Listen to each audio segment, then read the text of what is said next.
Look, I'm going to wear my hood because it's cold. Please don't judge me, but you're here to learn about how to actually fix compaction. Welcome. Let's get into it. I just didn't like the way the hood felt at all, so I took it off. Welcome back to American Beef Ranch. My name is Jesse. Thank you guys for tuning in and watching the video. I greatly appreciate it. You guys are here to learn how to actually fix compaction, how to actually get to a point where compaction is remediated.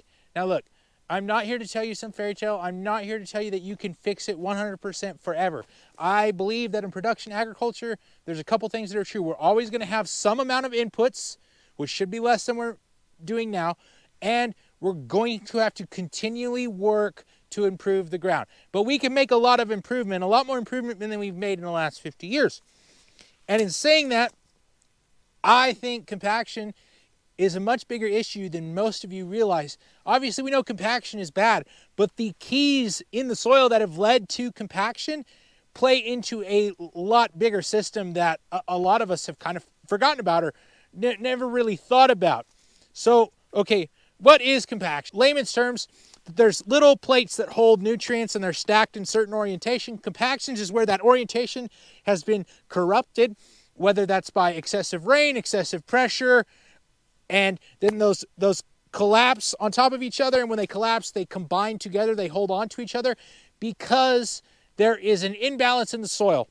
And when I say imbalance, I'm directly talking about the base saturation. Now, usually I can look at a soil test and tell that there's going to be a compaction problem just by the base saturation and what the nutrients I see there.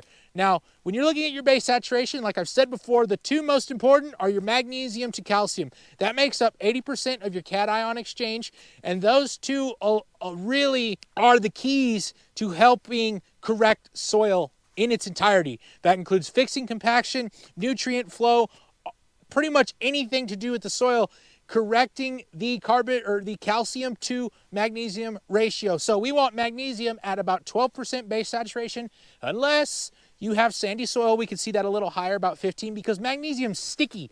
When you have high magnesium in your soil, like I do here, and you walk across it, it sticks to your boots, okay? And you can't fling it off, and it's heavy, and it's annoying. Okay, so in sand, it would make sense we want a little bit more magnesium, whereas if we're in a silt loam situation or we're in a clay situation, we want less of that magnesium. Calcium, on the other hand, we want 68% base saturation, the total of the two being 80% of your base saturation, but never more. So what happens when I look at a soil test and I see excessive magnesium, which I see pretty much all the time? We have high pH, high magnesium. I almost know before I even get started, I can see, oh, there's excessive magnesium. We definitely have compaction. But it's still important to test.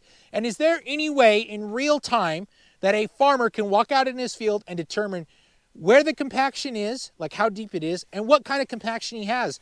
Whether he has several layers, a single layer, a thin layer, a thick layer, a full level of compaction. And when I mean a full level compaction, I'm talking like a full 12 inches of compaction. And yes, luckily we have a tool that every farmer can own that can tell you what that is. As farmers, you have to be able to measure compaction, and this is the tool for you. This is a penetrometer. Really simple. It's got a handle, it's got a gauge. You press slowly into the soil, obviously when it's not frozen like today, and this will tell you what kind of compaction you have, where the compaction is, and obviously direct you to what your next step is on your farm. So what I mean by that, roots don't penetrate over 300 psi. We have an inside and an outside. We have a small tip, a big tip. We can dive into that more. Big tip, sandy ground, small tip, everything else, okay? We want 150. Our goal is 150 all the way through the soil profile, and that is perfect. If you have under 100, it's too loosey-goosey. If you have over 150, pretty much over 200, it gets really hard for nutrients to move, and if you're over 300, a root will not penetrate it. So once you figure out what kind of compaction you have, if you're using tillage, it will determine what kind of tillage you're going to use, because the thing is that with certain crops, people have always done certain kinds of tillages no matter what, even though they have no idea what the compaction layer is on. I'm asking you to be a little bit more tactful when you pick a tillage tool. So like if you have a shallow layer of compaction, but the rest of the profile is really good, use a chisel plow, use a spring tip harrow or something just to break up that layer. If you don't have any compaction, you just need to turn that residue under a disc 5 inches down. Will probably do that for you. If you have layers of compaction, like through multiple inches, down to 12 inches or whatever it might be, a disc ripper, an inline ripper, or something like that is probably the proper tool. If that soil profile is hard all the way through it, ladies and gentlemen, break out that moldboard plow and use it. Get it out of the weeds and use it, because a plow can be the best tool that you have. Now, I'm not saying use it all the time and do it all the time, but the first thing we need to do is break up that compaction layer. If you are a regenerative grazer or a grazing farm or have pasture, moving your cows in a way that is more beneficial is a good thing, because cows are a tillage tool and they can be a good thing or a detriment. But at the same time, if that ground is really hard, or you're getting into a situation in a new farm that's been continually grazed or whatever it might be, you may need to get an aerator. And also alfalfa growers, you can't go rip that alfalfa out. You need to use an aeration tool to help break up the ground and let some more air into the ground. And so obviously air is super important, right? Yeah, 25% of your soil should be made up of air, the other 25% water, 5% humus, or about 3% really, and then 45% minerals, okay? And that means we have to have pore space for air and water to get into the soil. Compaction is where we've lost that pore space, so tillage will help break it up. But how do we get the soil to the point where it's more resilient to compaction events, more resilient to compaction happening? Well, remember that time that we talked about base saturation last time and how I harped on it and how super important it is? Well, I'm going to tell you again, you got to balance your base saturation. If I see a soil solid test, I got high mag, you got compaction, I almost guarantee it. So we need to balance that base saturation. How do we do that? Well, you can lime with certain kinds of lime, whether you have high mag or low mag, and you can get those levels even. We want 68% calcium, 12% magnesium, and we move on with life. But then what's the next step, right? There is more to it.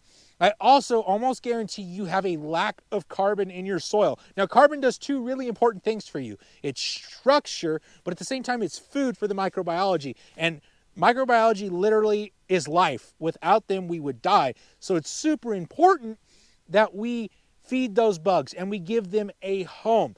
And the way that we do that is give them a food source with some sugar, with some molasses, with something like that. We help give the ground some structure with some straw, some hay, or some other form of carbon, compost, all those things. And then we make sure that we have the right minerals available. So the two most important minerals are available calcium and available phosphorus. Once we've taken care of carbon and oxygen, available calcium kind of helps correct all the issues, move nutrients around, let other nutrients leach, and all nutrients go to the plant on the back of calcium. So you have to add an available calcium source or determine whether you have available calcium in your soil, and you probably don't. The reason you probably don't is because calcium's a big old heavy molecule and it falls down through the soil profile. So it's one of those things. Available calcium is something you probably have to feed in, or one of those inputs we talk about, more often than you have been in the past. Ladies and gentlemen, the reason that it is important to balance your base saturation, make sure you have carbon, oxygen, available calcium, and available phosphorus in your soil, is because if you correct your base saturation and you have those 4 other items, your soil is probably in the 1 percentile of soil in the world, in the country, because that is how degraded our ground is. That is how unfit our soil is to actually grow crops. And if you grow those things, your inputs go down, your yields are going to go up, your cost of production is going to be down, you're going to make more money, and life's going to be a lot better. Balance your base saturation, carbon, oxygen, calcium, throw it at it, and then when you got those in order, a little bit of available phosphorus, and man, you are doing really good. Thanks for watching this video. God bless. Have a wonderful day. We'll see you next time.